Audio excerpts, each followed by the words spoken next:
Rénacast.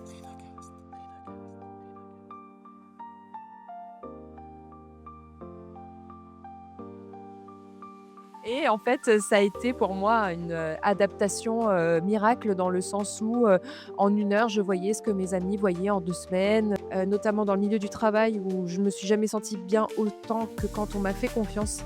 Oui, je suis arrivée à un moment donné où, personne ne voulait de moi donc si je voulais rester compétente et que je voulais gagner en expérience, j'avais pas le choix en fait.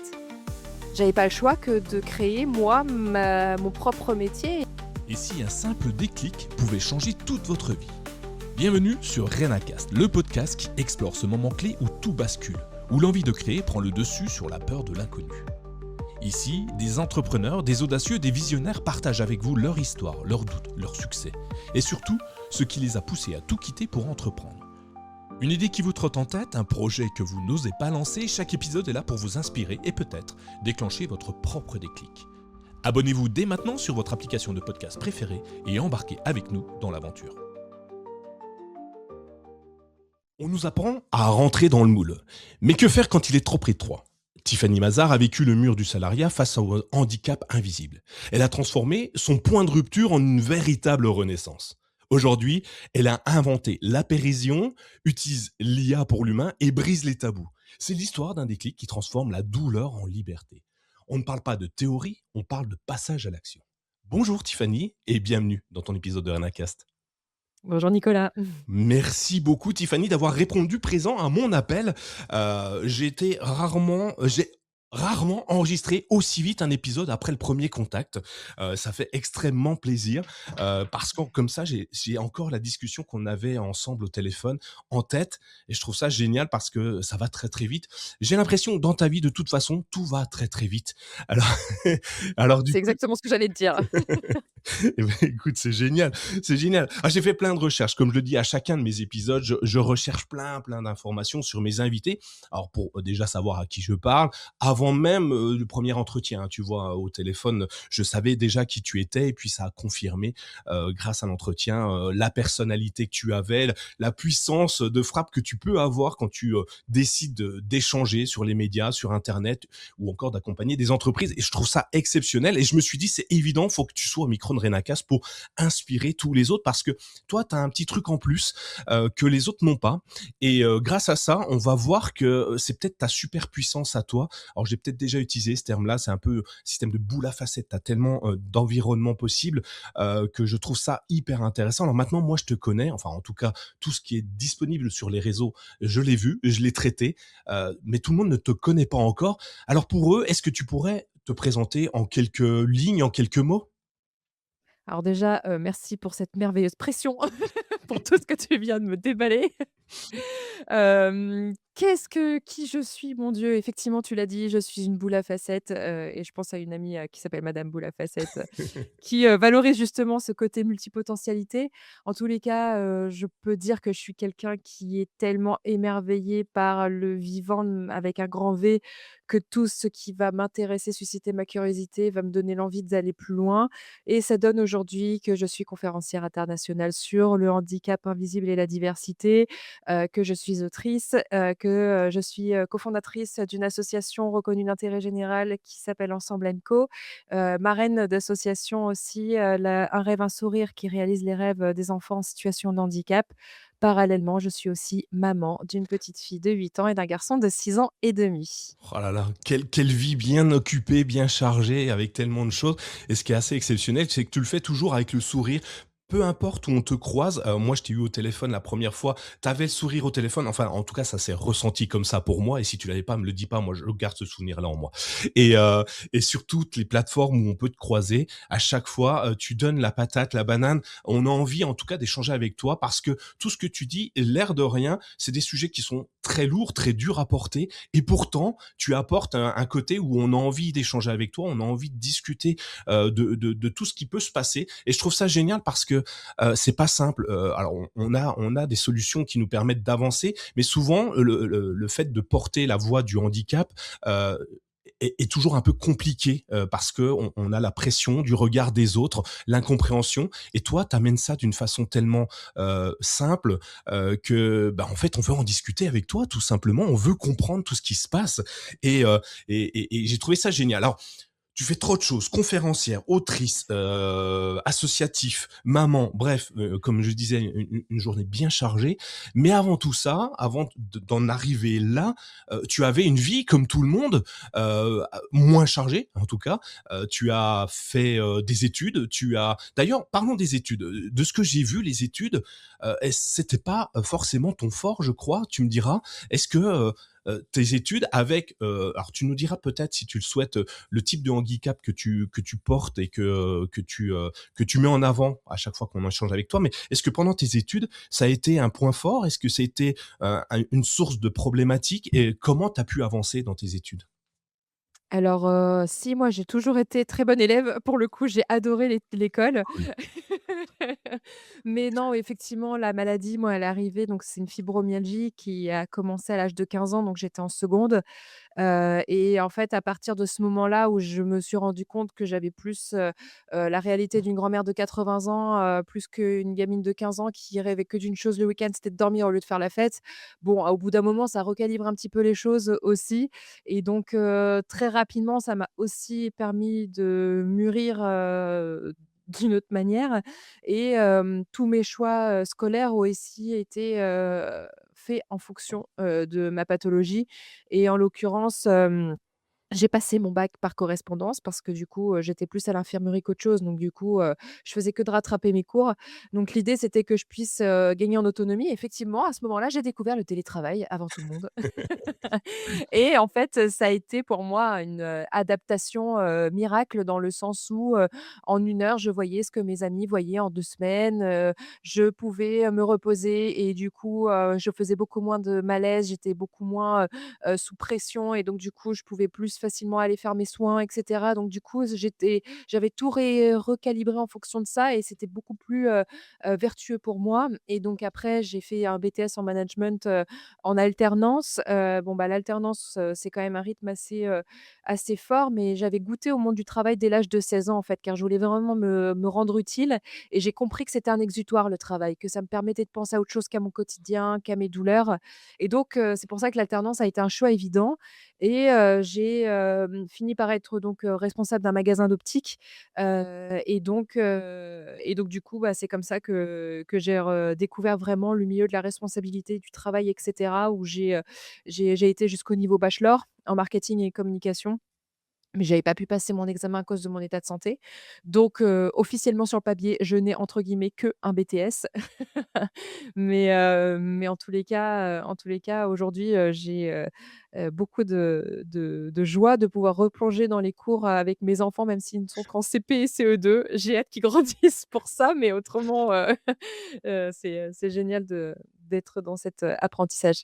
Ouais, ah ouais, excellent. Donc du coup, je me suis bien trompé au début, c'est bien. Non, en fait, je le savais, j'ai vu, les évolutions. Moi, ce qui m'intéressait, c'est effectivement ce côté télétravail avant l'heure, où, cette solution-là, tu l'as pensée toute seule ou tu as été accompagnée pour te dire: «OK, il faut que je sorte, du cursus classique, j'apprenne à la maison», ou, enfin, comment ça s'est passé? Comment ça s'est organisé tout ça? Parce que c'est pas si simple que ça. Moi, j'imagine des parents d'élèves qui aujourd'hui ont une problématique d'aller à l'école, on va le pousser à aller à l'école parce que c'est la voie normale en fait sur le papier, Mmh mh. tout le monde fait ça et puis si tout le monde fait ça, c'est que c'est bien. On reviendra dessus après. Comment t'as réussi à sortir de ça? Bah, déjà, c'était beaucoup d'échanges avec mes parents qui voyaient du coup au quotidien que j'étais en état de malaise, que j'étais fatiguée, que, bah, plusieurs fois il a fallu qu'ils viennent me chercher à l'infirmerie. Enfin, c'était pénible aussi pour eux et ils savaient que de toute façon, j'étais une bonne élève, que j'aimais apprendre et donc il y avait une confiance en fait par rapport à ma capacité aussi à être, régulière, à être motivée, à être dans cet apprentissage. Donc en fait, en terminale, au bout d'un mois, de scolarité où on voit que ça recommence en fait comme, en première, on se dit: «Mais en fait là, il y a un enjeu qui est quand même le baccalauréat, j'ai pas envie de me planter quoi». Enfin, j'y tenais beaucoup et donc du coup, bah, très rapidement, en fait, au moment des vacances de la Toussaint, on s'est dit: «Bon, bah, hop, on arrête, on trouve cette solution-là» et en fait, oui, ça a été une véritable solution et puis, bah, ça s'est prouvé puisque je l'ai eu en plus avec mention donc du coup, ça s'est très bien passé. Ouais, top. Et du coup, il te faut une certaine structure, parce que moi, tu me mets tout seul devant un ordinateur à 16-17 ans, je peux t'assurer que je vais plutôt jouer aux jeux vidéo plutôt que de travailler. Est-ce que tu étais déjà câblé, très travail, travail, travail? Est-ce que tu avais une méthodologie à l'époque? Ou, on te tes parents t'ont poussé à, de telle heure à telle heure, tu fais tes devoirs ou tu travailles, tu apprends? Comment ça se passe? Comment on fait? Bah, mes parents m'ont pas du tout, comment dire, cadrée en me disant: «Tiffany, tu te lèves à telle heure, tu vas faire tel cours à telle heure» et cetera. Ils m'ont vraiment fait confiance. Et ça, c'est, quelque chose qui est tellement essentiel dans tout ce qu'on fait, notamment dans le milieu du travail où je me suis jamais sentie bien autant que quand on m'a fait confiance, justement, en ne mettant pas, ce côté très paternaliste de, «Bah, tiens, tu es malade, je vais m'occuper de toi et puis je vais te mâcher la moitié du travail». Bah, non, en fait, ça ne m'aide pas du tout. Donc là, le fait de m'avoir dit: «Moi, écoute, voilà, tu as tout ça de cours, tu as ça comme objectif, bah, en fait, tu gères, mais pas dans le sens, on s'en fiche en fait. C'était vraiment dans le côté, mais en fait, on sait que tu vas y arriver, on sait que tu comprends vite, que enfin, j'avais eu à l'âge de 15 ans un diagnostic, de HPI, donc du coup, il y avait aussi ce côté un peu rassurant de se dire: «Bon, de toute façon, il y a des facultés qui sont là et qui sont mesurées d'une certaine manière», si on peut dire. Donc du coup, on sait que je vais y arriver, quoi. Et puis, je suis tellement aussi un peu têtue que quand j'ai un objectif, de toute façon, j'y vais. Mais je prends ça pour une qualité, voilà. Moi, je pense aussi que c'est une qualité, souvent mal comprise par les autres, On mais appellerait ça de la détermination. voilà, on va le changer comme ça. OK, donc tu te lances à fond dans tes études, tu travailles, tu y arrives, tu obtiens tes diplômes, et puis, tu es salarié donc dans une boutique d'optique, un magasin d'optique.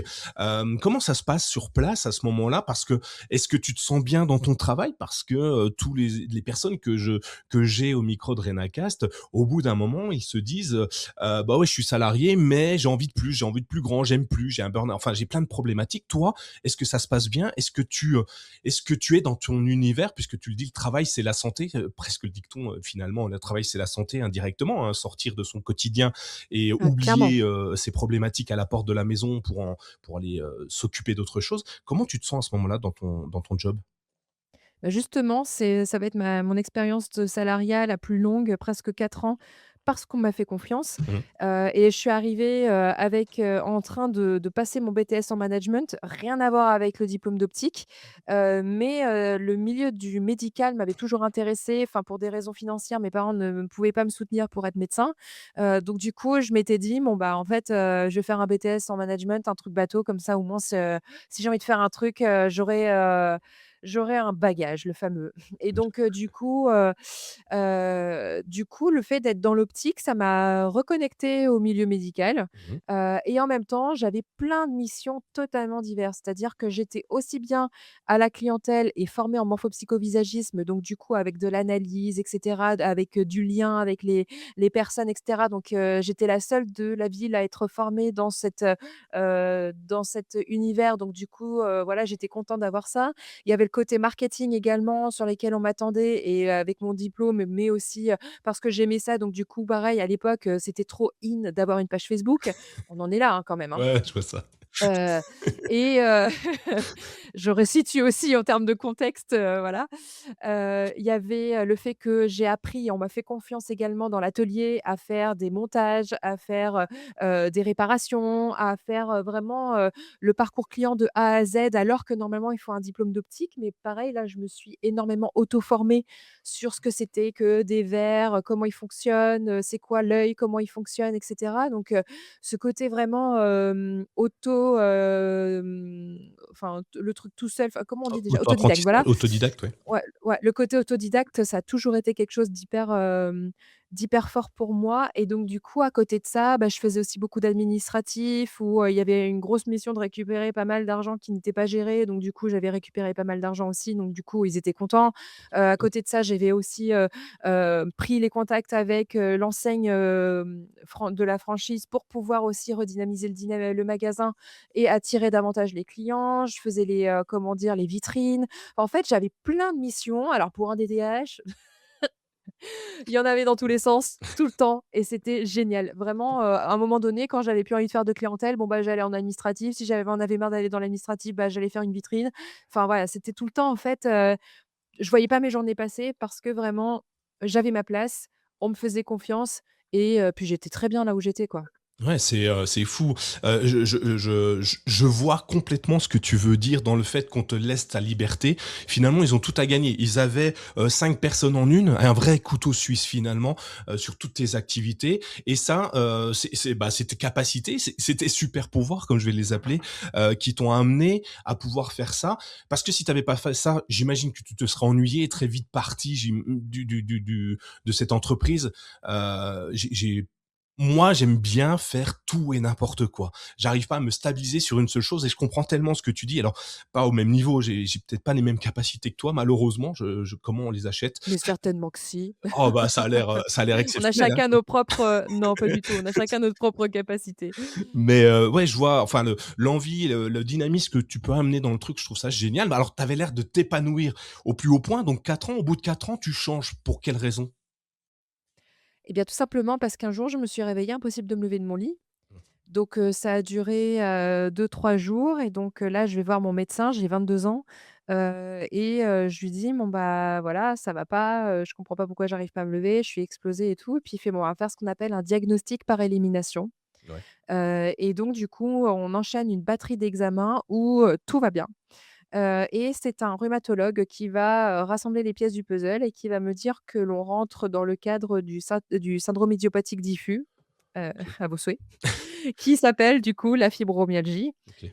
Si je puis me permettre un petit peu de situer ce que c'est que la fibromyalgie, c'est, un syndrome aujourd'hui puisque la différence entre une maladie et un syndrome, c'est qu'une maladie, il y a ce qu'on appelle des biomarqueurs, des examens médicaux qui prouvent la maladie, ce qui n'est pas le cas aujourd'hui, de la fibromyalgie. Même si c'est reconnu par l'OMS depuis 1992, ça n'est pas le cas aujourd'hui, en France, bien que, l'été dernier, il y a eu, une once de reconnaissance, mais pas en termes de pathologie, ni du coup, pour permettre aux personnes d'avoir ce qu'on appelle des affections longue durée qui permettent un remboursement et la prise en charge des soins. Aujourd'hui, il y a quand même 2 à 3 millions de personnes en France qui sont concernées et devinez quoi? La majeure partie, des femmes. Pas de chance, Donc effectivement. j'apprends que j'ai ça et qu'il y a aucune reconnaissance, qu'il y a pas de traitement, et que ce sera ça toute ma vie et j'ai 22 ans.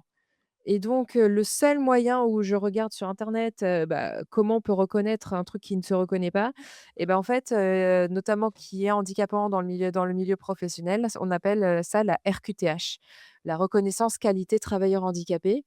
Vous savez, c'est le fameux quota des 6 qui va remplir ce qu'on appelle OETH, l'obligation d'emploi des travailleurs handicapés et donc, bah, moi très fière, je me dis: «Trop bien, là où je passe le plus clair de mon temps, je vais pouvoir avoir des adaptations», notamment, bah, me permettre de pouvoir, avoir un aménagement horaire pour que je puisse aller faire mes soins, avoir un poste de travail parce que quand je faisais de l'administratif, j'avais une planche en bois de 40 centimètres donc j'avais les pieds qui étaient enfin les comment dire? Les genoux qui étaient collés au mur, du coup j'étais complètement de travers, ça n'aidait pas non plus, ma situation. Il y avait plein de petites choses comme ça, mais il y avait pas non plus, l'idée c'était pas de péter des murs non plus quoi, donc c'était pas non plus très compliqué et en fait, au moment où j'ai obtenu cette dite, RQTH, mon employeur m'a dit: «Beh, en fait, moi j'ai pas envie d'adapter, ton poste». Ah oui, Bon, au moins c'était clair, hein. Il y avait c'est pas radical, quoi. de donc C'est là, en fait, j'ai vraiment vu que je parlais à un mur, ouais. mais que c'était beaucoup plus profond que ça. C'était vraiment une histoire liée au handicap avec un grand H, de manière globale. Donc c'est pour ça que je suis partie. D'accord c'est fou, parce que c'est pas très compliqué d'allonger un peu le bureau, de donner 2-3 heures par-ci par-là dans la semaine, parce que vu le travail que tu amassais, vu que tu travailles pour 5 personnes, on peut enlever une personne du lot et la faire partir, avant. Je comprends pas. Enfin bref, c'était il y a longtemps ça? Ça fait combien de temps maintenant? Bah, c'était, fin 2015, donc tu vois, ça fait 10 ans. Ça fait 10 ans et ça a évolué aujourd'hui, de ce que tu connais puisque avec les associations, avec toutes les personnes que tu rencontres, est-ce que tu vois le monde professionnel changer ou on est encore d'il y a 10 ans en arrière, on est toujours en retard? Alors, je dirais pas qu'on est en retard parce qu'aujourd'hui, on a la chance quand même d'être dans une ère où il y a beaucoup, beaucoup d'informations. Il y a de plus en plus de médias qui en parlent, même si c'est jamais assez. Donc je pense quand même qu'il y a, de l'amélioration fort heureusement.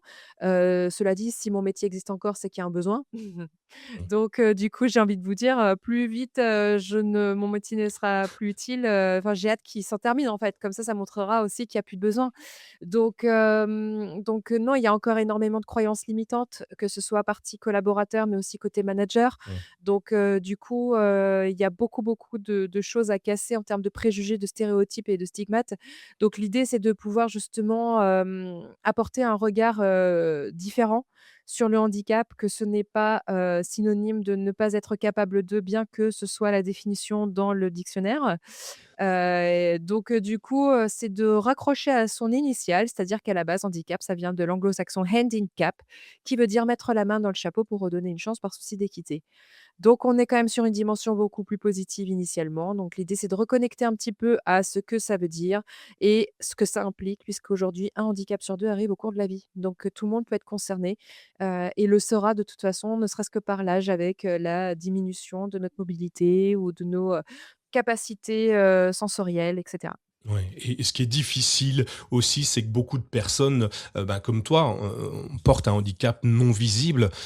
J'imagine que c'est encore plus dur. Enfin, il y a pas de on peut peut-être pas comparer l'un et l'autre, mais ça doit être difficile de voir le regard des gens te dire: «Mais non, t'as rien, regarde, tu vas bien» et moi pour raconter un peu ma vie, j'ai mon amie a un problème au niveau de l'oreille interne, ce qui fait qu'elle marche sur des œufs à peu près toute la journée, mais ça ne se voit pas. Sauf qu'à un moment, marcher sur des œufs toute la journée, à la fin de la journée, tu es très, très, très fatigué et c'est très compliqué. Mais personne ne le voit, tu vois, que ça soit dans l'entourage proche, à part moi évidemment, mais et puis toutes les activités. Et elle a fait comme toi et elle s'est dit, bah, le travail c'est pas fait pour moi. En tout cas, avoir une société qui ne me correspond pas, ne marche pas. Donc, bah, je vais créer ma propre voie. Et toi, c'est ce que tu as fait. Tu as décidé, alors au téléphone, tu m'as dit, c'est un non-choix que de devenir entrepreneur. Ça m'a fait sourire. Et en même temps, je me suis dit, tu l'as quand même fait le choix, puisque tu aurais pu décider de ne rien faire, de te mettre dans un coin, pleurer en boule, ou de continuer désespérément à trouver un job qui pourrait convenir à toi directement. Donc ton non-choix, c'est de devenir entrepreneur, entrepreneuse. Comment ça s'est passé? Comment tu as imaginé ça? Comment tu l'as identifié et pourquoi tu es parti dans cette direction? Alors, un peu de manière forcée, c'est-à-dire que si je te dis, mars 2020, Mars 2020, on dormait tous, Covid. voilà, à la maison parce qu'on n'avait pas le choix. Exactement. Bah, en fait, j'ai été licenciée pour raisons économiques, d'une start-up qui était basée à Paris, puisque j'ai fait des initiatives avant ça pour pouvoir, montrer que je voulais embaucher mon patron, tellement personne voulait, de moi et que j'étais discriminée à cause de mon handicap. Il y a eu quand même d'autres choses qui se sont passées avant ça et en fait, oui, je suis arrivée à un moment donné où, bah, personne ne voulait de moi donc bah, si je voulais rester compétente et que je voulais gagner en expérience, bah, j'avais pas le choix, en fait. J'avais pas le choix que de créer moi ma mon propre métier et en l'occurrence, je me suis lancée en tant que consultante, en communication et RSE et à partir de là, vu le contexte économique, de 2020, bah, ça a été beaucoup plus facile pour les entreprises, de se projeter financièrement et dans le temps par des missions d'entrepreneurs que d'embaucher un salarié où on ne sait pas si finalement va falloir le licencier et cetera. Donc du coup, ça a commencé comme ça et j'ai commencé à avoir des missions, comme ça, à faire du 50-60 heures semaine, et donc du coup, bah, ça a eu quelques dégâts quand même. 50 heures, c'est énorme. Alors plein de questions me viennent. OK, pour beaucoup, on reste salarié. On a peur de l'inconnu, on a peur de l'entrepreneuriat. Toi, tu te lances. Alors, tu portes un handicap et tu te dis: «Ouais, bon, bah, je vais devenir ma chef, je vais mon propre chef, je vais créer ma propre structure». Pour beaucoup, c'est difficile d'imaginer ça, hein. On se dit: «C'est pas possible, on a déjà un souci, on va pas s'en rajouter une dizaine de plus par-dessus». Toi, ça t'a fait peur de te lancer?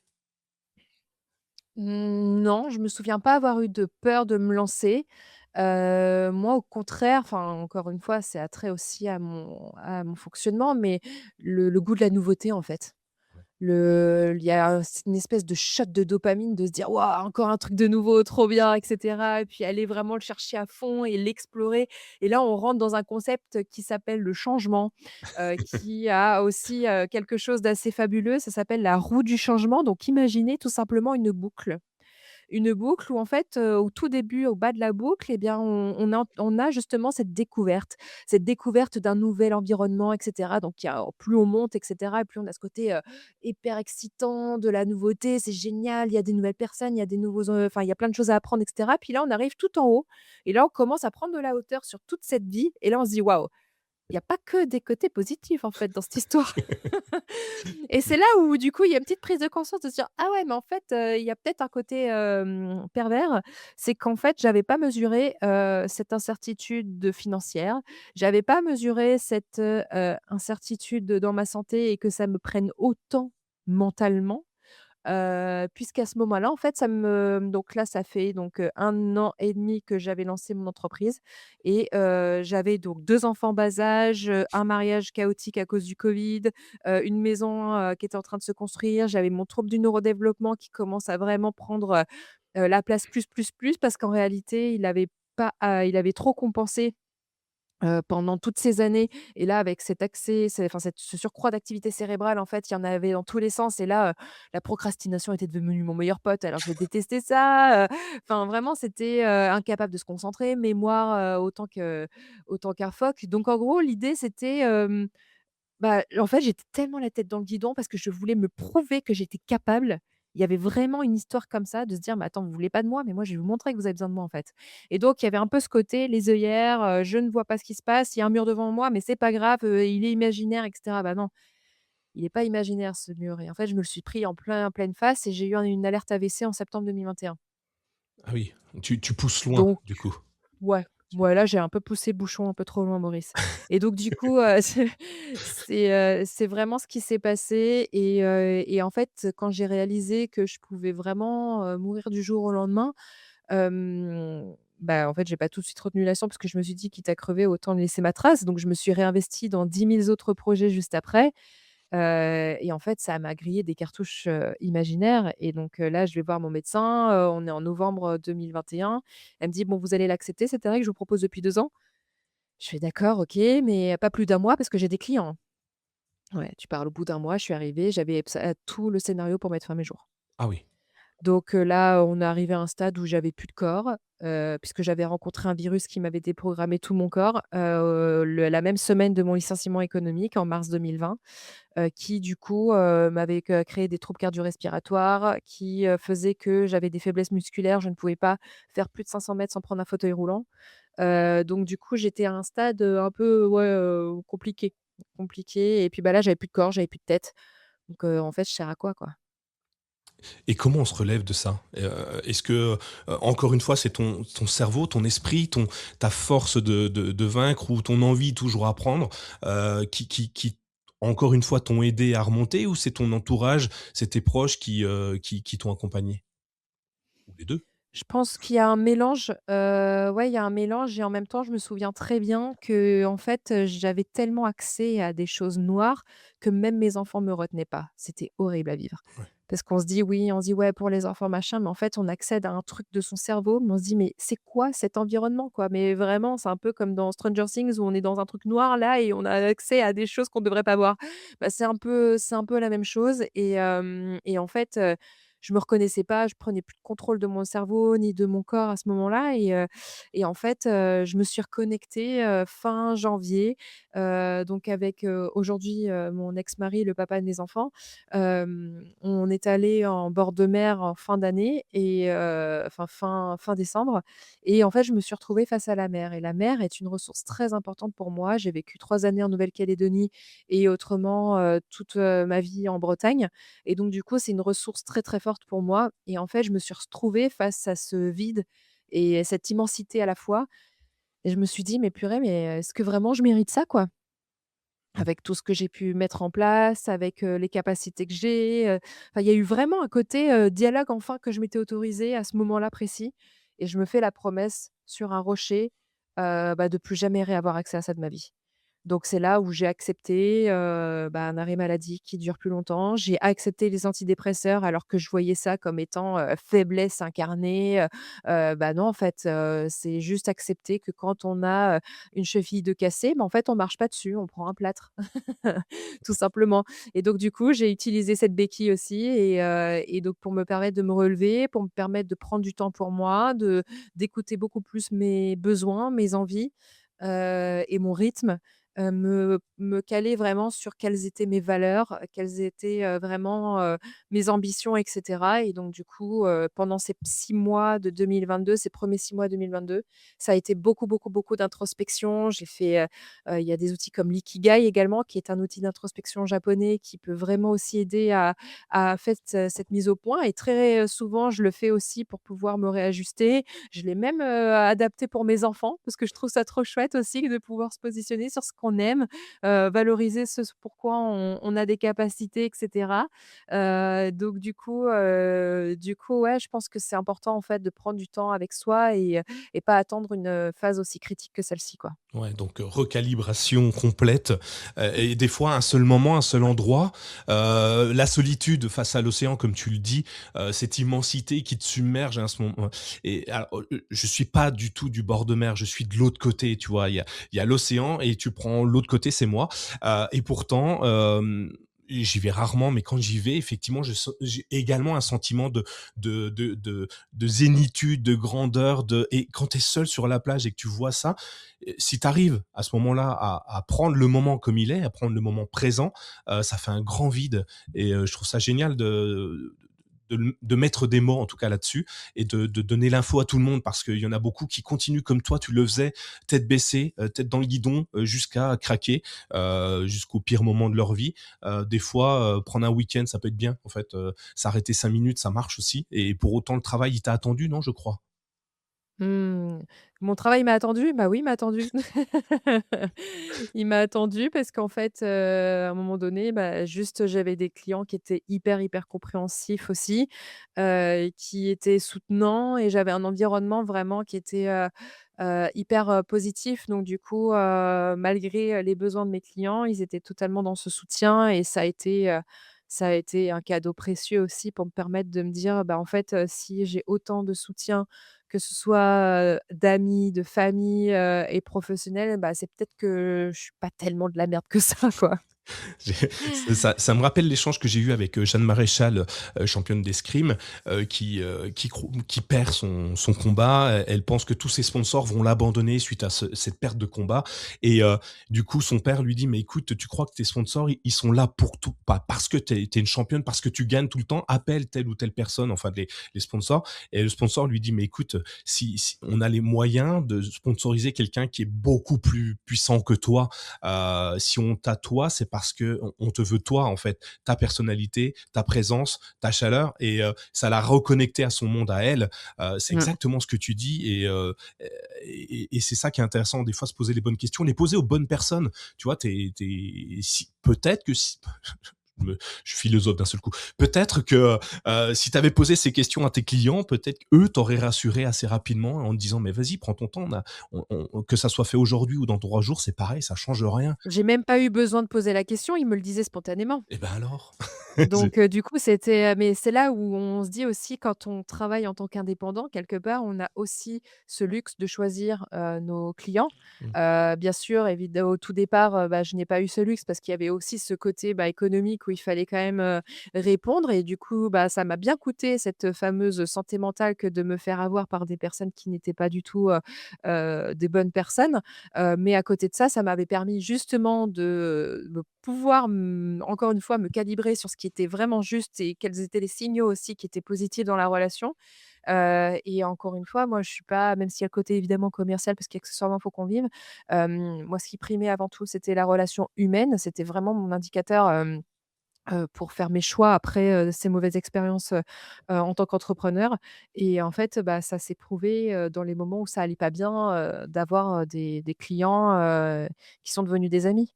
Ouais Et du coup, je me dis, est-ce que le nom de ta boîte, elle vient pas de tout ça? Parce que, je te laisserai le dire le nom, mais on peut pas le faire tout seul, le nom de ta boîte. On est obligé d'être au minimum 2 et comment tu l'as trouvé? Comment tu as cherché ce nom? Est-ce que c'est toute ta vie passée, qui a amené le nom?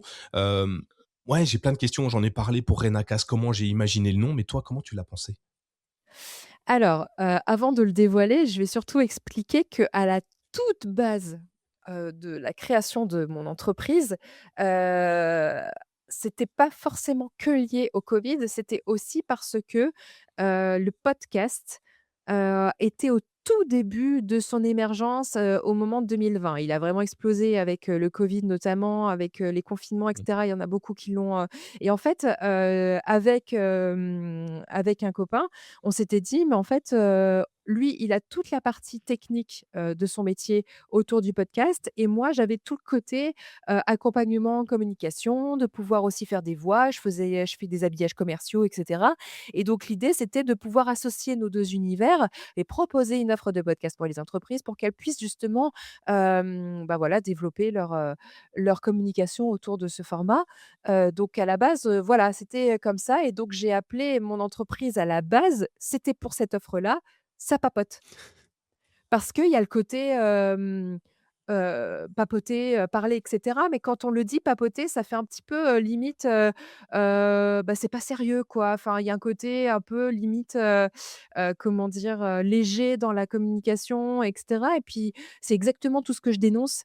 C'est-à-dire que parler pour parler, ça ne sert absolument à rien, mais plutôt comment est-ce qu'on peut donner de la valeur à la communication en ayant des choses à vraiment dire, et donc du coup, il y a un côté un peu impertinent déjà dans ce mot-là, et puis, bah, d'ailleurs, j'ai eu plein de fois les remarques des gens qui ne comprennent pas forcément le «ça papote» et qui «ça capote». Ah ah ah. Non, ce n'est pas je ne suis pas une entreprise de préservatifs, mais du coup, il y avait ce truc-là, mais aujourd'hui, voilà, «ça papote», c'est mon entreprise parce que l'objectif, c'était de pouvoir installer le dialogue, et que ce soit le dialogue vis-à-vis des autres, mais aussi vis-à-vis de soi-même. Ouais, j'aime beaucoup l'idée.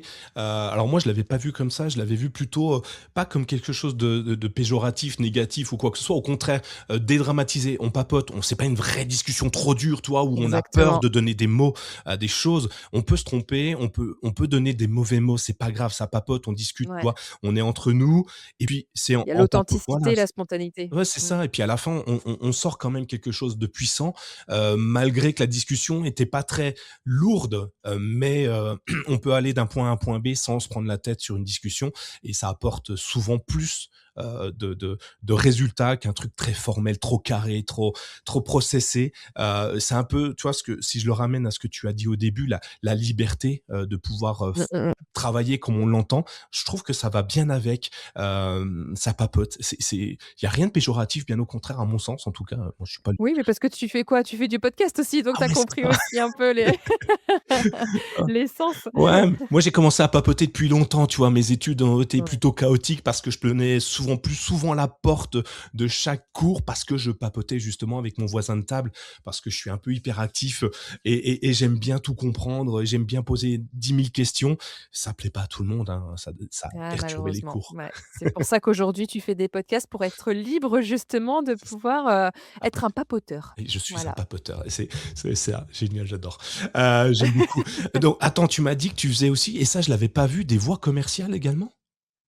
Oui, ça m'est déjà arrivé, et aujourd'hui j'ai de plus en plus d'appétence, pour cet univers-là, parce que vraiment c'est la créativité, c'est quelque chose qui m'a toujours, habitée, que ce soit dans la musique, je faisais de la scène en tant que chanteuse et cetera, ou en tant que mannequin, sur scène encore une fois, et du coup, le côté voix commerciale, j'avais créé pendant le covid aussi, des petits épisodes d'histoire d'une petite Hermine qui faisait visiter la Bretagne aux enfants, de manière un peu pédagogique, mais en apprenant par exemple ce que c'était que le Gwenadu, le drapeau de la Bretagne, ou comment on fait une recette de crêpes, vraiment faire un peu découvrir tout ça, et effectivement, quand j'ai commencé un petit peu à valoriser ce travail-là au tout début 2020, et bah, du coup, j'ai eu des opportunités pour pouvoir faire des voix commerciales, «Bonjour et bienvenue chez Renacast». Donc déjà Je vais le prendre. voilà. Donc du coup, je surkiffe cet univers-là de l'audiovisuel et j'ai vraiment, à cœur que de pouvoir développer cette capacité-là, durant cette prochaine décennie aussi. Génial. Tu te fais découvrir comment? Parce qu'encore une fois, c'est un métier, et tu fais tes petites capsules, enfin tes petites capsules, j'enlève les petits. Tu fais tes capsules, tu fais tes audios et il y a une boîte de prod qui t'appelle en disant, ou une société de com qui t'appelle en disant: «On a besoin de votre voix sur tel ou tel produit»? Alors là, ça fait peut-être un peu moins d'un an que j'en ai pas refait, mais il y a une plateforme, je n'ai plus le nom en tête, je te le redirai plus tard, mais qui, permet justement de proposer ses voix. Donc on montre un petit peu, ce qu'on a fait et cetera et donc ça permet aux différents, clients de pouvoir se dire: «Tiens, je cherche une voix féminine, pétillante, lumineuse, machin et cetera» et ben dans ce cas-là, ils vont tomber sur des profils qui correspondent et donc du coup, ça m'est arrivé de faire ça pour une entreprise de vêtements. Ça m'a fait j'ai fait ça pour, une école qui voulait une voix off pour un spectacle. J'en ai une autre amie aussi qui m'a demandé ça aussi pour un spectacle, pour pouvoir simplement, habiller justement, le contenu. Donc ouais, c'est des petites choses comme ça, que j'aime beaucoup et que j'aimerais pouvoir, encore plus, travailler. Parce que tu as beaucoup de temps justement pour toi, donc faire ça en plus, ça se cale dans dans C'est ça. un planning Et en facilement. fait exactement, je m'ennuie quand, je suis sous la douche. Je me dis: «Qu'est-ce que je peux faire en plus de prendre ma douche?» Ah bah oui, un micro dans la douche et puis c'est parti, hein. En Exactement, plus, tu es dans une pièce exactement. fermée, pas trop d'écho, c'est bien, c'est parfait. C'est C'est peut-être le ça. meilleur endroit. On D'ailleurs, est dans le calme. on est le meilleur chanteur sous la douche. Enfin, on chante tellement bien sous une douche, Ouais, mais la bon, réverb est parfaite. ouais, bon, des fois, faut que ça reste sous la douche pour certains, hein, par contre, attention. Cool. Alors, tu as plein de choses, tu lances plein d'activités, ça papote, mais c'est pas tout. Tu le disais, tu as des associations, enfin, tu as une association qui vient, appuyer tout ton parcours également. Avant de revenir là-dessus, question, c'est comment tu fais pour t'organiser? J'ai l'impression que tu as 700 vies dans une seule journée. Moi, j'ai du mal à me structurer. Je commence, je te donne ma méthodologie de travail. Alors j'ai plusieurs activités en même temps. Je suis comme toi, mais beaucoup moins que toi. Moi, j'en fais déjà trois, quatre, et tout le monde me dit: «Mais comment tu fais?» Je fais: «Bon, je sais pas» et d'ailleurs, je ne sais pas. Heu, J'ouvre un onglet Chrome, je fais une recherche, j'ouvre un onglet, il y a un mot qui m'interpelle, je prends ce mot, j'ouvre un autre onglet, et de fil en aiguille, en fait, la première chose que j'ai faite, je l'ai déjà oubliée il y a une demi-heure, je ne sais plus, mais je laisse mes onglets ouverts, comme ça, je peux les retrouver. Donc, ce qui fait que j'en ai à peu près 700-800 d'ouverts, à peu près. Et j'avance comme ça, mais du coup, j'arrive pas forcément à me structurer parce que mon esprit, lui, part dans tous les sens. Dès qu'il y a un truc qui m'interpelle, qui me donne envie, il me dit: «Ah, c'est génial ça», je vais voir, en fait, tout de suite. J'ai pas le temps d'attendre d'avoir la réponse. Il me la faut tout de suite. Pareil pour le podcast, tu vois, j'ai plein d'invités. J'écris des conducteurs, j'écris les profils LinkedIn, enfin pas les profils, les posts LinkedIn, Insta et compagnie, j'écris des articles. Pareil, je suis perdu, je sais plus comment faire. Alors il y en a qui me disent: «Utilise Notion, utilise ci, utilise ça». Comment toi tu fais pour organiser toutes tes vies, en une enfin comment tu fais? Je veux ton secret. Alors, mais ça m'arrive aussi et ça m'est arrivé notamment en fin d'année dernière d'être complètement submergée, hein. Ah, Clairement, on ce rassure. que j'ai fait ouais, non, ce que j'ai fait vraiment, c'était vraiment fin d'année là, vacances, entre Noël et jour de l'an. J'ai, mobilisé ma table à manger. J'ai pris des post-it de couleur et là, j'ai posé visuellement tout ce que j'étais en train de faire, professionnellement. Parce que si en plus, je rajoute le personnel, on s'en sort plus. Je parle pro. Donc professionnellement, j'ai mis une couleur où, c'est quoi le nom du projet? 2e rangée de post-it, on en est où? Quel est l'état du projet actuellement? Bon, bah, sur ce projet-là, il y a telle réponse et cetera et cetera. OK. 3e rangée, de post-it, qu'est-ce que je ressens? Quelle est l'émotion associée? C'est hyper important parce que là, on se rend compte, en fait, en prenant de la hauteur, qu'il y a des projets sur lesquels, il y a de la résistance, qu'on a un petit nœud au ventre, que, finalement, il y a de la colère parce qu'il y a de la frustration de ne pas pouvoir avancer comme on veut et cetera. Donc de poser tout ça. En fonction de ça, 4e rangée, la solution. Je sais l'état actuel de mon projet, quelle est, l'émotion que je ressens, on fait quoi maintenant avec tout ça? Donc solution, bah, tiens, bon, bah, du coup, pour pouvoir mieux ressentir mon projet à ce moment-là, il faudrait que je fasse ça et cetera. Donc là, déjà, on est en mode, vraiment, positif et la dernière, c'est, l'importance, du projet pour pouvoir prioriser. Et donc il y a des projets où je me suis rendu compte que je mobilisais de l'énergie alors que c'était pas du tout urgent. Ce qui fait que du coup, j'ai, tout restructuré en fait. J'ai l'avantage du post-it, c'est que ça s'enlève, ça se redécolle, ça se re enfin voilà, on peut bouger ça comme on veut, mais aussi notamment sur, Mac, on a l'application qui s'appelle Freeform, que vous pouvez faire aussi sur internet si vous êtes plus à l'aise de faire ça sur l'ordinateur, et en fait, j'ai pu faire ça et donc du coup, ça m'a permis de me dire: «Bon bah voilà, en fait, la priorité, c'est qu'en fait, j'ai mon livre qui sort, que mon site internet doit être prêt aussi quand on va pouvoir communiquer dessus». Donc en fait, les 2 grosses priorités de début d'année, c'est ça. Et donc du coup, c'est un peu comme si on devait faire un diagramme de Gantt aussi, de pouvoir un peu, voir quelles sont dans le temps les choses qui vont vraiment, qui ont des objectifs, temporels et du coup de se restructurer par rapport à ça et en fonction de ça, de chaque projet, c'est de se dire: «Bon bah voilà, quelles sont les tâches qui en découlent?» Et donc du coup de chaque tâche, de les répartir dans le temps et cetera. Ce que j'ai fait et en effet, Notion, c'est mon pote. C'est-à-dire que demain, je perds Notion et ça m'est arrivé notamment il y a 1 an. Grosse, grosse, grosse panique. C'est comme si on m'avait délété d'un coup mon comment dire? Mon Notion et là, c'était mon deuxième cerveau. Je Ah fais: oui. «Mais si je n'ai pas mon Notion, je fais comment?» Et j'ai tous mes projets, j'ai toutes les étapes. Il y a tout qui est organisé en corrélation aussi avec mon Google Agenda, donc qui mêle aussi du perso parce que, bah, forcément quand j'ai des rendez-vous, médicaux, faut que je puisse le voir aussi dans mon Notion pour pas me caler des rendez-vous et cetera. Et donc du coup, j'ai, tous mes agendas qui sont regroupés en même temps, non pas pour me parasiter, mais parce que je peux en plus sélectionner la visibilité que je veux. Donc si je veux que du, pro, bah, je verrai que le pro. Si je veux voir le perso, bah, je verrai le perso. Mais en l'occurrence, ça me permet simplement de voir en termes de, timing, ce que je peux dédier et à quel moment. Et donc du coup, bah, aujourd'hui, c'est comme ça que je m'organise. Là, je sais que j'ai des priorités et que quand il y a des projets qui sont moins prioritaires et ben, en fait, je donne plus d'espace dans le temps pour que je puisse les faire et que ça me mette beaucoup moins de pression, tout simplement. Tout Enfin, tout simplement, tout simplement, tout simplement, tu simplement, non, non. sais. Tout simplement. C'est, beaucoup, beaucoup, beaucoup de temps de réflexion pour dire tout simplement, hein, mais Ouais, bon. c'est ça. Ça paraît simple, enfin non, Non, moi non, c'est pas si simple. j'ai vu au fur et à mesure, c'est le coup du post-it. Alors je trouve ça génial parce que c'est du papier, c'est tangible. Tu peux le déplacer physiquement. J'avais en tête le tableau les tableaux, Kanban, tu sais, où tu peux Oui, déplacer, c'est oui, des post-it virtuels. Tu parles aussi, indirectement, tu m'as fait penser à la matrice d'Eisenhower, les urgents, pas oui, urgents, complètement, exactement. clairement. Tu parles du diagramme de Gantt, c'est des outils qui sont Oui. tous exceptionnels. Alors moi, je les connais tous, mais je n'arrive pas. C'est comme les maths et la physique. Pour moi, c'est 2 choses séparées, pourtant pas tant que ça. Et j'ai du mal effectivement à canaliser tout ça au même endroit, à leur donner du sens. Ton Notion, je le dis à chaque épisode de Renaka, je crois, je déteste Notion. Je trouve ça un bordel sans nom, en tout cas quand moi je le fais. C'est Ouais. tellement compliqué.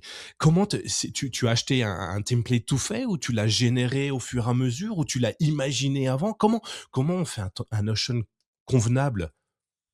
Bah, en fonction du besoin, c'est-à-dire que moi, je savais que c'était le côté gestion de projet, vraiment projet, où je savais que j'avais tous mes projets qu'il fallait que je gère. Donc, du coup, pour chaque, projet, donc il y a, une colonne pour chaque projet et dans chaque projet, j'ai des étiquettes, en fait, qui sont, timées dans le temps pour que je puisse les voir justement, pour qu'il y ait toujours du mouvement dans chaque projet.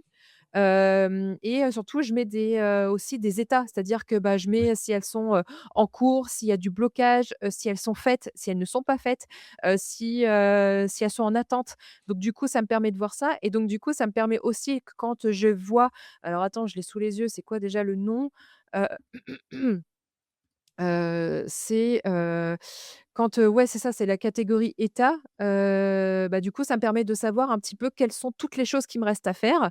Donc j'ai toute une colonne de choses à faire, toutes les choses qui sont en cours, qui sont en attente et cetera. Donc ça me permet et de visualiser l'ensemble sans que ce soit géré par projet ou de gérer par projet ou de gérer par calendrier. Donc du coup, aujourd'hui, moi, ce que j'utilise surtout, ça va être mon calendrier parce que du coup, ça me permet de le voir dans le temps, qu'est-ce que j'ai à faire et en fait, le matin, là, en l'occurrence, je commence ma journée, bah, voilà, je sais ce que j'ai à faire, j'ai déjà tout, et surtout, j'attends pas, en fait, parce que sinon j'oublie. Donc si, par exemple, notamment alors un truc tout con, hein, je commençais à travailler depuis 2-3 semaines sur une nouvelle conférence, qui n'a pas vraiment à voir avec le handicap, voire presque ouais, pas du tout, on va dire. Et en fait, je me suis prise la semaine dernière en mode: «Waouh, trop bien!» Je commence et tout ça, je fais: «Mais en fait, il faut que je dise ça en plus». Je continue à écrire: «Il faut que je dise ça en plus». Donc j'étais vraiment en mode flow. Mais en fait, ça a la gueule d'un livre. Donc du coup, ça veut dire que ce projet de conférence, il va certainement avoir, la place d'un livre. D'accord. Et donc du coup, c'est pas le même engagement. Faire une conférence qu'on se dit: «Bah, tiens, dans 3 mois, je veux qu'elle soit sortie pour pouvoir la valoriser». Bah, non, là, si je veux que ça a la tête d'un livre, bah, le projet, il évolue, en fait. Donc il aura plus du tout la place, la même priorité, en fait, dans mon Notion et du coup, pas les mêmes actions non plus associées. Parce que là, du coup, ça y est, je suis déjà en train de chercher un éditeur donc J'en ai des éditeurs, je t'en donnerai. ouais, mais j'en ai un là Ah, qui est je pense que ça mais on pourra en reparler. ouais, j'en ai. J'ai interrogé, tu connais peut-être Isabelle, Rochard, qui a lancé sa maison d'édition dernièrement. Pareil, coup de elle en avait marre, burn-out et compagnie et puis, du coup, elle se dit: «Ben, moi, je suis, ghostwriter pour les autres, pour le Sénat, pour les je fini. Maintenant, je vais aider les gens et je veux que mon nom, il soit sur Mmh. le livre». Et je veux, Trop bien, donc à elle toute seule, elle va révolutionner les choses, c'est assez exceptionnel. génial. Donc écoute, l'épisode, il est sorti. Ah, ben il est sorti ce matin en plus, tiens, il est sorti ce matin. Alors je sais que les épisodes de podcast, c'est pas forcément tout le monde n'écoute pas, mais écoutez-le, elle est géniale. OK, donc tu penses ta conférence, tu es en train de penser, tu as ton flot de pensées qui arrivent. Tu fais quoi de toutes ces pensées? Tu les mets aussi sur ton Notion?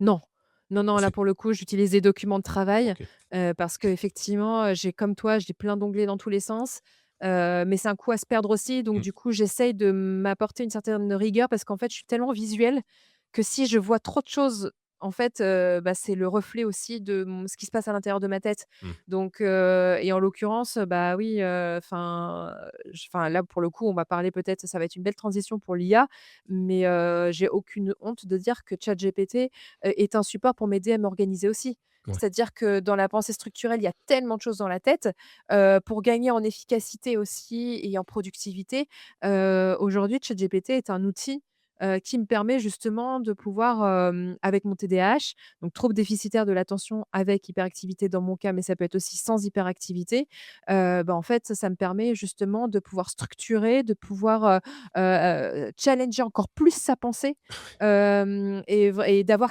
quelque chose en soi, en face qui comprend. C'est-à-dire que quand on est entrepreneur, on se sent vraiment facilement seul, et donc d'avoir, des personnes, en face de soi qui sont capables, sans, être dans le jugement, sans être dans, à apporter son quotient émotionnel et historique et cetera, bah, là, il y a un outil qui permet de challenger vraiment et moi je lui dis, je fais: «Putain mais donne-moi un contre-exemple, f cherche, à me contredire pour que je puisse encore aller plus loin dans la recherche». Non pas pour me fainéantiser, et du coup à venir un peu, ramollir mon cerveau, mais encore plus pour justement aller de l'avant et ça hem on m'a déjà dit que j'étais un peu, une boulimique de vivre, tu vois? Ce côté boulimique d'apprendre, boulimique de machin, tout ça, toujours, toujours, toujours, toujours plus et en fait, il y a très peu de temps, j'ai conscientisé d'où ça venait, et ça peut parler à beaucoup de femmes. C'est que quand on est femme, bah, quand on n'a pas forcément sa place dans la société et encore moins dans des postes, à responsabilité, bah, en fait, c'est soit tu te tais et tu te ranges, dans la case, de la femme, qui va faire ses enfants et puis, on te demande pas de prendre des décisions ou alors, bah, tu oses un petit peu, justement, montrer de quoi tu es capable. Mais alors là, faut s'accrocher parce que devant tu es enfin, tu es quand même sur un terrain, vachement hostile et moi, combien de fois on m'a dit: «Mais Sauvé, tais-toi, quoi». Parce qu'en plus, j'étais mannequin pendant un moment, donc du coup, j'étais la grande, blonde, même encore il y a pas longtemps, il y a 1 an et demi en conférence, on me l'a dit, mais en fait, ah bah, il y a un mec qui a fait un post sur LinkedIn en disant: «Oh putain, je la vois arriver, la grande blonde style mannequin, encore une qui s'approprie le milieu du handicap» et cetera. Puis en fait, il a écouté mon parcours et il s'est pris une claque et en fait, je me dis: «Mais le nombre de fois où en fait, j'avais pas conscientisé que mon apparence, c'était aussi mon handicap, que, le fait d'être une femme, le fait d'être grande, blonde, yeux bleus, machin et ben, en fait, il faut que ça me motive encore plus à dire que purée, j'ai autre chose que mon apparence. Je sais dire des choses, je sais penser et je sais, apporter des solutions et ça a été un vrai aussi quelque part, moteur de se dire: «Mais purée, mais écoutez-moi quoi. C'est pas parce que je suis comme ça que ça n'empêche et pareil pour le handicap du coup, et c'est ce qu'on appelle les discriminations croisées. C'est-à-dire qu'être une femme en situation de handicap, en plus être une mère, purée, sacré concentré de tard quoi. Et donc du coup, c'est vraiment comment, aujourd'hui, il y a un vrai sujet de leadership au féminin, de comment on arrive à prendre notre place, sans avoir à écraser qui que ce soit parce que c'est pas du tout dans notre nature. Ouais, c'est hyper intéressant. Moi, je suis beaucoup les parcours de femmes entrepreneurs. Bah, d'ailleurs, sur Renaka, je crois que je t'en ai parlé, je dois avoir plus de 80 de femmes, qui ont entrepris. Je trouve ça génial et sans avoir à le chercher finalement. Je crois que je t'en ai parlé, j'ai l'impression que, les femmes en général aiment beaucoup échanger et parler de leur parcours, de leur réussite et de leurs échecs également. Je trouve ça génial parce que c'est à travers l'échec qu'on arrive à se construire également et j'ai peu d'hommes. Alors pas parce que, j'aime pas les hommes ou mais c'est juste que étonnamment, tu vois, les seuls contacts que j'ai d'hommes sont très imbus d'eux-mêmes. J'en ai 2 en tête que je ne recevrai donc pas sur Renacast, qui veulent juste se montrer, et qui veulent pas apporter finalement, veulent pas construire avec moi, avec les gens qui nous écoutent, un parcours différent pour inspirer les autres, et étonnamment, toutes les femmes que j'ai eues le font et le font superbement bien, tu vois? Tu nous en parles. Et après, avec chacun ses difficultés, toutes sont différentes. Il y en a pas une qui est mieux que l'autre ou plus forte que l'autre ou moins bien, enfin peu importe. Et je trouve ça génial de pouvoir en parler. Et puis, on le dit souvent, l'apparence, tu le dis, l'apparence, bah, c'est le premier contact finalement visuel, et c'est souvent avec ça qu'on s'arrête. On décide de qui est la personne en quelques secondes, juste C'est parce qu'on ça. l'a vu habillé de telle ou telle façon. Alors moi, je travaille dans le commerce et souvent mes collaborateurs, je leur dis, c'est pas parce que la personne est en bleu de travail et qu'elle pue qu'elle est pas multimilliardaire. Elle fait juste ses travaux Ouais. elle-même. Elle a juste envie de s'éclater. Et puis, ok, là, il a pensé qu'il fallait venir nous voir parce qu'il avait un besoin à un moment donné. Mais on s'en fiche de qui il est en fait. Enfin, physiquement, je veux dire. C'est pas ce qui représente l'esprit de la personne. Et je trouve ça génial. Le télétravail a bien aidé d'ailleurs là-dessus. Ça permet de donner des distances visuelles. Je trouve en tout cas de mon point de vue. Mais en fait, tu es juste en train de faire ce qu'on appelle un appel à la tolérance et je pense que le handicap invisible, est exactement une, opportunité en ce sens. C'est-à-dire qu'il y a quand même 80 des handicaps qui sont invisibles, ça représente plus de 11 millions de personnes en France. Et en fait, à quel moment on va se permettre de juger une personne qui ne répond pas quand on l'appelle dans la rue? Peut-être qu'en fait, elle est juste malentendante? Ouais, effectivement. Une personne, qui a oublié de faire une tâche et cetera, au travail, mais c'est pas qu'elle est feignante, c'est juste parce qu'en fait, elle a peut-être un trouble, de la mémoire ou un trouble du neurodéveloppement. Une personne, qui est hyper irritée en fin de journée, mais en fait, c'est juste peut-être qu'elle a une fatigue chronique, qu'elle a une maladie, mais ça, on n'en sait rien, en fait. Et en fait, c'est justement, je pense, quelque chose qu'on doit beaucoup, beaucoup travailler et notamment, en collaboration avec l'éducation nationale.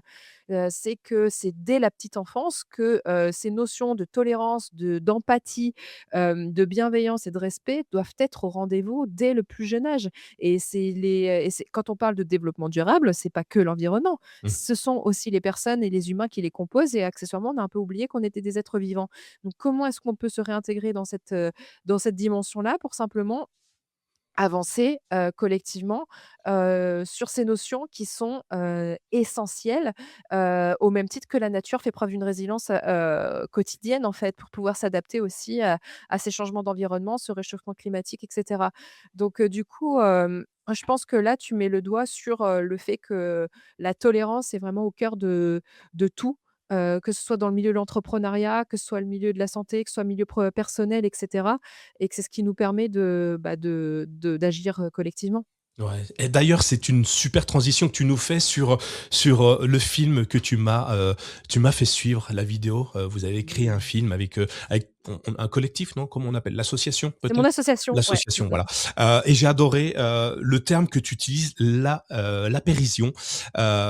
J'aimerais bien que tu reviennes dessus. Moi, j'ai regardé, enfin, j'ai vu comment tu l'avais expliqué, mais je trouve le terme, je suis du genre à inventer des mots. C'est un trouble que j'ai, j'invente des mots. Tu sais, les mots valises, les mots où tu prends 2 mots, tu fais qu'un seul. Je trouve ça génial. Renacast, Ah, c'est j'aimerais trop pile que tu poil. m'en donnes des exemples. Ah bah, Oh vas-y, ben, dis, Renaka, ça vient d'où?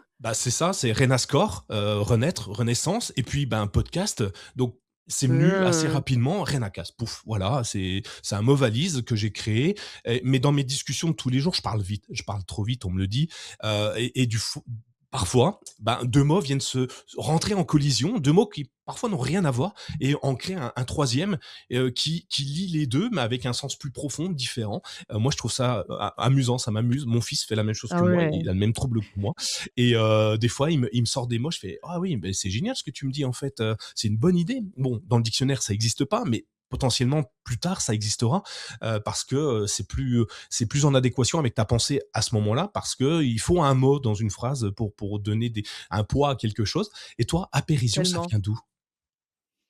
Alors, apérision, ça vient d'un constat en fait où, on m'a interviewée sur l'inclusion et j'aime bien quand même quand on a surtout des mots comme ça un peu, bateaux qui sont utilisés à tort et à travers.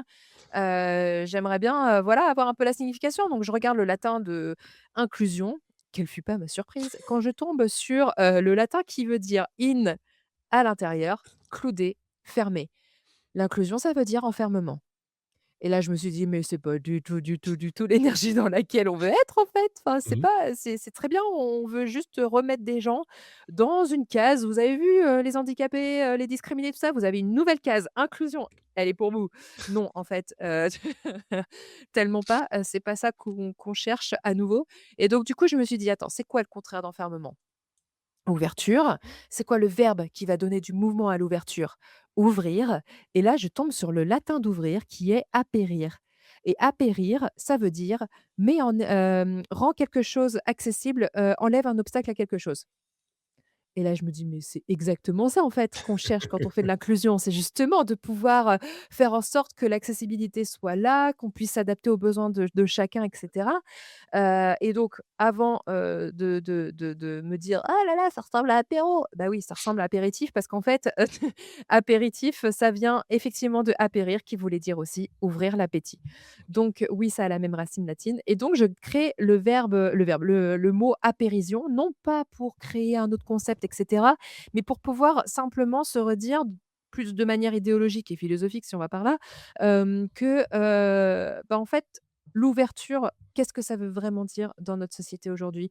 Comment est-ce qu'on peut faire société en ayant conscience que les besoins spécifiques des uns des autres permet justement de, se connecter et d'avancer, collectivement en, s'inspirant justement de tout ça et 3 jours avant de sortir ce mot sur les réseaux, j'ai rencontré une déléguée à la langue française, au ministère de la Culture, qui, m'a demandé d'être président d'un concours de mots, quelques mois plus tard, au ministère de la Culture, justement par le biais de cette, d'avoir créé ça et actuellement, il est, dans les mains de sociologues et lexicographes. Mmh. Donc heu, donc voilà, on verra ce que ça donne. Toi, ton mot, il sera dans le dictionnaire alors que les miens, ils se transmettront, juste par parole humaine, en fait. Mais qu'est-ce qui te dit que tu pourrais pas créer ton propre dictionnaire, en fait? Ben, moi, j'ai toujours cru que je le faisais. On m'a toujours dit que les mots n'existaient pas, que j'inventais, mais dans mon esprit, je crée des figures de style, je crée des mots, je crée, mais on met un zéro, tu vois? On mettait un zéro à l'école, on m'excluait de de la société, parce que, j'avais envie de rêver différemment, avec des mots complètement différents, des Mmh. phrases différentes, des figures de style. J'ai jamais compris pourquoi eux, c'était des figures de style et moi, c'était des erreurs. J'ai pas bien compris le Ah, concept, tu vois? c'est trop intéressant. Toi, tu dois kiffer les, langages des oiseaux aussi? Ouais, ouais, tout à fait, ouais, effectivement. Du coup, le film, tu peux revenir dessus parce que Mmh. vous faites un film. Moi, je le trouve excellent. Il dure quoi? Il dure pas très longtemps. 5 minutes. 5 minutes. Ouais, c'est ce que j'allais dire, 5 minutes. Et en 5 minutes, il y a tellement de choses. Comment on le construit? Comment on amène les acteurs à ce moment-là, qui sont pas des acteurs dans la vie de tous les jours, Non. à cette autodérision parce que clairement, il y en a, c'est génial. L'autodérision est présente, mais dès la première seconde du film, je crois. Euh, Pourquoi cette idée? Est-ce que c'est encore une de tes milliards d'idées ou c'est une discussion avec tout le monde pour pouvoir se dire tiens, on va faire un truc dérangeant, on va leur faire un film, ils vont être obligés de le regarder et en plus ils vont sourire. Alors, ce n'est pas mon idée, Oh, elle vient d'une personne que j'aime beaucoup, qui s'appelle Claire Combaluzier. Pour la petite histoire, en fait, c'est juste qu'on s'était, fait un apéro entre petits entrepreneurs, du milieu du handicap pour se retrouver parce qu'on n'a jamais le temps de se retrouver autrement. Sauf que, bah, il se passe beaucoup de choses après un apéritif. Et en l'occurrence, à la base, on était sur un petit groupe Facebook, WhatsApp pardon, entre nous et aujourd'hui on est plus de 100. Et donc en fait, ce qui se passe, c'est qu'en septembre 2020, 4, bah, en fait, ils ont, oublié de, nommer quelqu'un au ministère du handicap. Oublié de nommer. Voilà, donc quand il y a eu un énième remaniement et donc du coup, bah, cette personne, Claire, nous dit: «Mais attends, il faudrait qu'on fasse une vidéo, en disant qu'on est là, machin, machin» et en fait, bah, moi, accessoirement, je connaissais une boîte de prod qui s'appelle Séquence Clé Productions, qui embauche, 90 de leurs salariés en situation de handicap et je leur ai dit, je «Bah, vous voulez pas rentrer dans la discussion un peu pour voir comment vous pourriez nous aider?» Donc à la base, c'était juste pour nous aider pour le montage. Bah, ça s'est retrouvé à ce qu'ils produisent complètement le film, qu'on fasse, une cagnotte pour récupérer de l'argent pour nous permettre de payer, parce qu'on a été tourné à la Cité du cinéma notamment, Oh. et donc du coup, tous les, acteurs qui sont dans, le court métrage, sont des personnes concernées par leur propre handicap et font partie de l'association Ensemble Co. Et donc du coup, on a mis une journée pour, ce tournage-là, mais avant ça, c'est un nombre incalculable de réunions. Toutes les décisions ont été prises collectivement, et donc du coup, ça a été, une preuve pure et parfaite que, quand on fait les choses ensemble avec, bienveillance, en laissant place à nos libertés de penser et cetera et de réfléchir et d'accueillir toutes les besoins de chacun, mais en fait, ça donne un truc, comme tu l'as vu sur YouTube et en fait, ça a été un bonheur sans nom de pouvoir tourner ça, et puis qu'en plus, voilà, sans avoir quoi que ce soit comme, aptitude et capacité de faire du cinéma, de quoi que ce soit, bah, en fait, on a juste été nous-mêmes et puis voilà quoi, ça a été génial et on voulait vraiment quelque chose qui, sorte de l'ordinaire, qui soit, limite impertinent, positif et qui apporte vraiment un nouveau regard sur le handicap. Ouais, évidemment, je mettrai le lien dans les notes de l'émission comme d'habitude, comme, tous les liens où on peut te retrouver, où on peut retrouver les actions que tu mènes. Moi, j'ai kiffé, ça m'a fait sourire et moi, la première chose que je me suis dit une fois que j'ai terminé, j'aimerais bien voir les rushs là où vous avez dû vous marrer, mais d'une force, Il heu y a des making of, ouais. mais effectivement, tout n'est pas dispo parce que bon, il y a tellement de choses effectivement, mais il y a des making of qui sont disponibles sur Insta. Ouais, ça doit être génial. En tout cas, c'est un film q moi je l'ai ressenti, c'est «Et si?» en fait, et si tout était possible malgré tout? Moi j'ai trouvé ça fort. Hem Tu rends avec ce film, vous rendez un peu l'entrepreneuriat un peu beaucoup plus accessible, je pense, qui montre que peu importe, handicap ou pas, on peut créer, on peut innover, on peut vivre avec. Alors c'est plus ou moins facile évidemment, mais on peut vivre avec et puis on peut même créer sa propre structure, entreprendre. Moi je trouve ça génial. Merci pour ça, hein, parce que je vais le diffuser partout autour de moi. Alors j'ai pas encore fait de post, Hem, mais je pense que je vais en faire un, courant de semaine prochaine enfin très loin en amont, de l'épisode, évidemment, je l'aurais déjà fait, mais ouais, je vais le diffuser. J'ai trouvé ça génial, j'ai trouvé ça ah, c'est gentil, très merci bien fait. beaucoup. J'ai adoré. C'était top. Hem et allez, on va poser deux trois questions parce qu'il va falloir que je te laisse, hein. Il faut que tu travailles aussi, hein. J'ai un autre truc rapidement, j'ai entendu parler de la diagonale des fous, un défi de malade, hyper extrême. Alors j'ai regardé, je connaissais 2 noms vite fait, mais sans plus. C'est super extrême comme défi. Euh, j'ai vu que tu t'étais lancé là-dedans, pour prouver qu'on pouvait, tout réussir quand même, qu'on pouvait prouver, que la renaissance est totale. Pourquoi ce défi? Pourquoi ce défi? J'ai même pas de phrase pour ça. Pourquoi? Alors déjà, je vais un peu calmer le jeu parce qu'effectivement, je ne pourrais pas tout faire. Évidemment C'est que sûr. c'est un truc de malade. La diagonale des fous ne porte pas son nom pour rien. Mon chéri l'a fait et c'est un vrai truc de malade. Non, non, en fait, c'est juste qu'avec, bah, Caroline Fruchot, qui est la coprésidente de Ensemble Co, elle est en fauteuil, suite à un accident de ski et en fait, on s'est dit: «Mais en fait, on est 2 jeunes nanas, qui sommes en situation de handicap visible ou invisible». Bah, en fait, on cherchait un truc pour faire, vraiment, montrer qu'en fait, on est capable et qu'il y a rien qui peut nous arrêter et donc on a cette opportunité de pouvoir faire la Diagonale des Fous. Donc normalement, on devait faire ça, l'année dernière. Sauf que du coup, ben, juste simplement le faire, c'est une chose, mais en fait, on a cette, volonté de montrer, au plus grand nombre. Donc là, on travaille, toujours avec Séquence Clé Productions sur, un documentaire, on pourra, faire pour justement prôner le sport santé, pour, montrer justement, bah, les parcours, que ce soit, de la réadaptation, de la rééducation avec elle ou moi de l'activité physique adaptée, c'est quoi l'impact?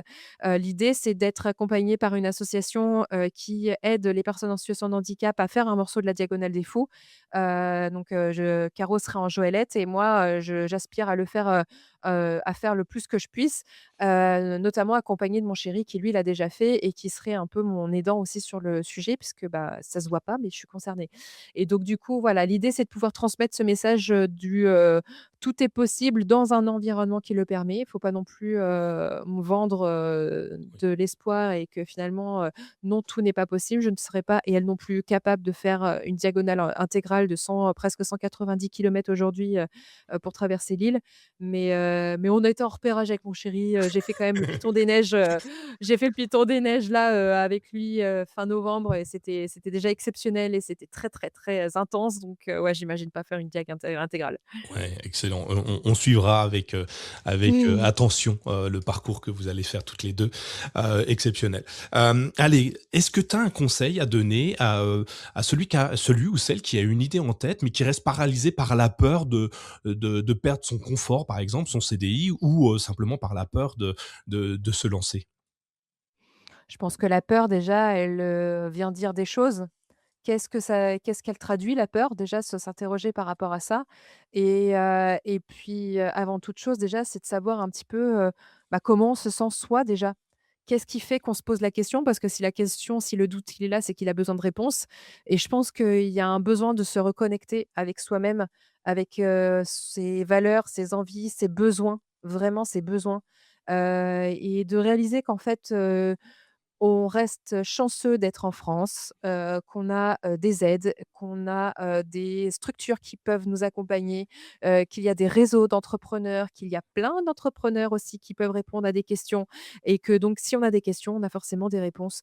Donc du coup, accepter qu'on n'est pas seul et puis accepter qu'on est avec soi-même aussi et qu'accessoirement on est notre meilleur ami. Ouais, effectivement. Se poser les bonnes questions finalement. Est-ce que tu as, dans ta bibliothèque un livre que tu conseilles à tout le monde en disant: «Moi, il m'a aidé, à un certain moment de ma vie et je te le donne pour que toi, tu avances également». Toi, le livre de chevet par excellence pour toi? Alors j'ai beau écrire, je ne lis pas forcément.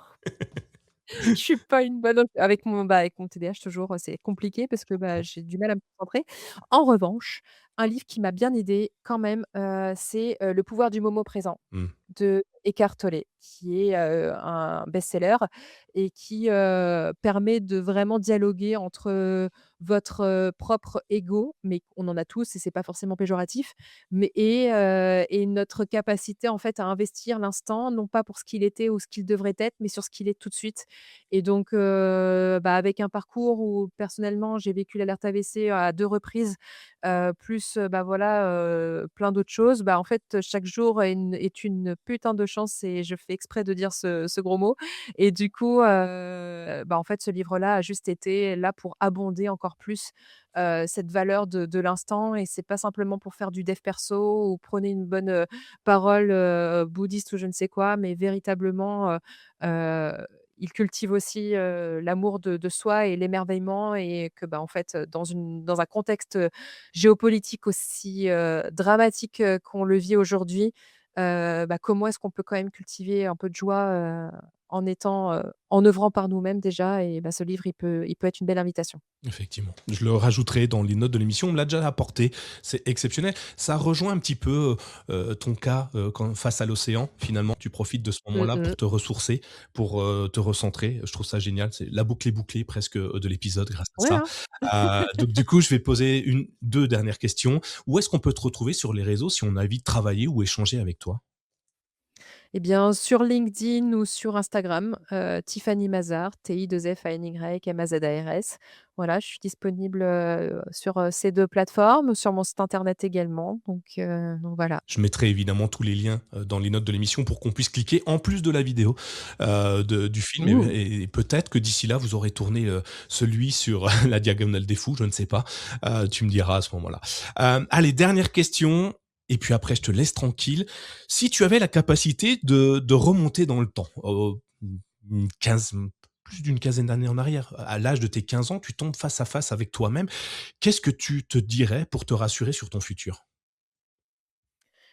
Hem, Bah, de me rassurer sur le futur, bah, je lui dirais que il y a une phrase que je dirais, c'est, on dit pas: «J'ai de la chance», mais «J'aide la chance» et de faire comprendre à cette Tiffany d'il y a, bientôt 17 ans, que, elle a tout en elle, et que ce qui va vraiment la guider, c'est l'amour. Voilà, vraiment, c'est ce qui m'a permis de moi, c'est avec les voyages et cetera que j'ai compris ça et c'est certainement pas, grâce au travail ou, en France que j'allais le conscientiser, mais que plus, elle va mettre de l'amour dans ce qu'elle va faire, plus elle va être dans son intégrité, plus c'est ce qui va lui permettre d'être ancrée dans tous ses choix et ses rencontres. Merci beaucoup, Tiffany. J'ai noté, j'aide la chance. C'est parfait. Oui. J'ai fait un article qui disait, «On n'a pas de chance, on la provoque». Ben, toi, tu l'aides, c'est exactement la même chose, j'adore. Hem Mmh. Je te souhaite une bonne continuation, de réussir tout ce que tu veux réussir, de te sentir au Merci. mieux, dans ton corps et dans ta vie et puis, j'espère un jour qu'on se recroisera peut-être, IRL ou, dans 2 ans, on se revoit et puis tu m'expliques tout ce que tu as fait et j'imagine qu'il y aura 1 milliard de choses à dire. Tout ce que je peux dire, c'est que en tout cas, tu m'inspires beaucoup. J'ai envie, d'aller échanger, sur, tout ce que tu as dit.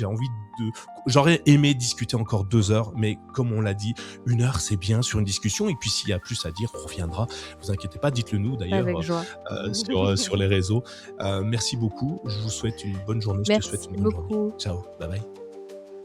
Si cet épisode vous a inspiré, ne le gardez pas pour vous. Partagez-le avec vos amis, votre famille, vos collègues, qui sait. Cela pourrait bien être le déclic dont ils ont besoin pour se lancer.